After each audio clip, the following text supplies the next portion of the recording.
Flipkart seller onboarding process खूब simple है। आप सबको जो करना है इसमें आपको अपना क्लाइंट के पास जाकर उसके पास देखना है उसका जीएसटी नंबर है या नहीं है। आपको पहले हमारा जो लिंक है उस लिंक पे क्लिक करना होगा। क्लिक करने के बाद सेलर का जो मोबाइल नंबर है वो डालना है। ओटीपी देके उसको वेरीफाई करना है। वेरीफाई करने के बाद उसमें ईमेल आईडी डालिए, जीएसटी नंबर डालिए और रजिस्टर एंड कंटिन्यू कीजिए।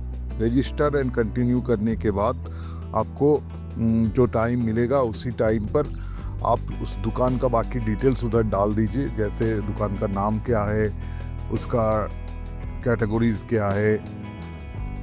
आपको एक स्ट्रॉन्ग पासवर्ड भी चॉइस करना पड़ेगा जिसमें आपको एक अपर वर्ड, एक लोअर वर्ड और एक कोई @ इस टाइप का वर्ड आपको देना है।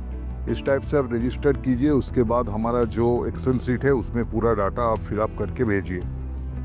Flipkart seller onboarding is a simple process.